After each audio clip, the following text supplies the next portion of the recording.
کہا جاتا ہے کہ کسی علاقے میں قحط سالی پیدا ہو گئی۔ اس قحط سالی کی لپیٹ میں نہ صرف انسان بلکہ چرند پرند سب اس کا شکار ہو گئے۔ مویشی مالکان بے حد پریشان تھے۔ اس دوران ایک مسجد کے مولوی نے جمعہ کے خطبے میں نہایت یقین کے ساتھ یہ بات بتائی کہ اللہ کا نام لے کر یعنی بسم اللہ الرحمن الرحیم پڑھ کر دریا کو حکم دیا جائے تو وہ بھی نافرمانی نہیں کرتا۔ خطبہ سننے والوں میں ایک چرواہا بھی موجود تھا۔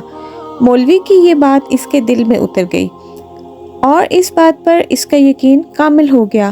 اس نے واپس آ کر اپنی بکریاں کھولی اور سیدھا دریا پر چلا گیا۔ اونچی آواز سے بسم اللہ الرحمن الرحیم پڑھا اور دریا کو کہا کہ وہ اپنی بکریاں چروانے کے لیے دوسرے پار جانا چاہتا ہے اور اس کو کہا کہ مجھے اپنے اوپر سے گزرنے دے۔ یہ کہہ کر اس نے اپنی بکریوں کو لیا اور دریا پر چلتا ہوا دریا پار کر گیا۔ دریا کے دوسری طرف کا علاقہ گھاس سے بھرا پڑا ہوا تھا۔ درختوں کے پتے بھی سلامت تھے کیونکہ کسی کو یہاں تک آنے کی رسائی نہیں تھی۔ اس نے خوب اچھی طرح اپنی بکریوں کو سیر کروایا اور واپس لوٹ آیا۔ پھر یہ اس کا معمول بن گیا کہ وہ بکریاں پار چھوڑ کر واپس آ جاتا اور شام کو جا کر بکریاں واپس لے آتا۔ اس کی بکریوں کا وزن دگنا چگنا ہو گیا۔ لوگ چونک گئے اور اس سے پوچھا کہ وہ اپنی بکریوں کو کیا کھلاتا ہے۔ وہ سیدھا سادہ اور صاف دل نوجوان تھا۔ اس نے صاف صاف بات بتا دی کہ میں تو بسم اللہ الرحمن الرحیم پڑھ کر دریا پر چلا جاتا ہوں اور اپنی بکریاں دوسری طرف چروانے لے جاتا ہوں۔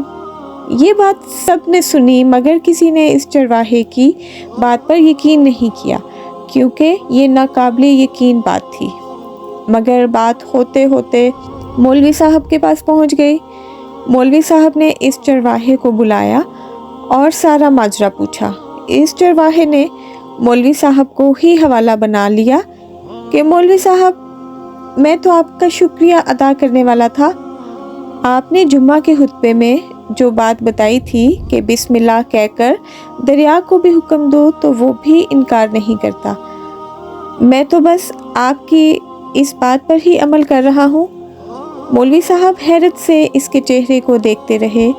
مولوی صاحب نے کہا، بھائی صاحب ایسی باتیں تو ہم ہر جمعہ میں کرتے ہیں، فقط ان کا مقصد لوگوں کا ایمان بنانا ہوتا ہے۔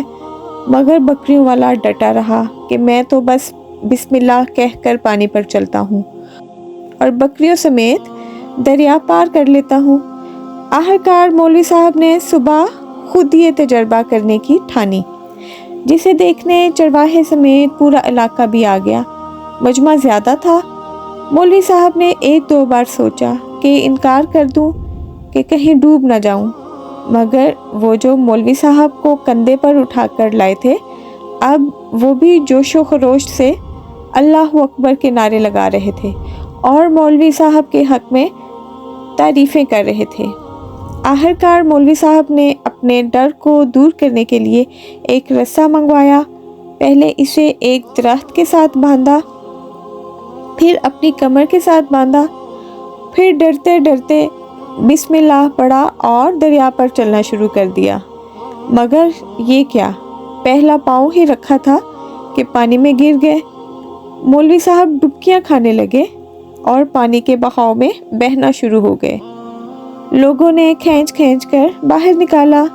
مولوی صاحب کی اس حرکت نے چرواہے کو بہت پریشان کر دیا کیونکہ اس کا تو یہ روز کا معمول تھا۔ اس نے اپنے یقین میں کوئی فرق نہ آنے دیا۔ اس نے بسم اللہ کہہ کر بکریوں کو پانی کی طرف اشارہ کیا اور خود ان کے پیچھے چلتا ہوا دریا پار کر گیا اور پھر واپس بھی آ گیا۔ لوگ اسے ولی اللہ سمجھ رہے تھے اور اس کے حق میں نعرے لگا رہے تھے، مگر وہ سب سے بے نیاز سیدھا سادہ انسان تھا۔ وہ مولوی صاحب کے پاس بیٹھا اور چرواہے نے درخت سے بندھی رسی کی طرف اشارہ کیا اور کہا، مولوی صاحب آپ کی بسم اللہ کی برکت کو یہ رسہ کھا گیا۔ آپ کو اللہ اور بسم اللہ سے زیادہ اس رسے پر بھروسہ تھا۔ لہٰذا اللہ نے بھی آپ کو رسی کے حوالے کر دیا۔ میں نے آپ کے منہ سے سنا اور یقین کر لیا، اور میرے اللہ نے میرے یقین کی لاج رکھ لی۔ مگر آپ نے اللہ کا کلام سنا مگر یقین نہیں کیا، لہٰذا آپ کو اللہ نے رسوا کر دیا۔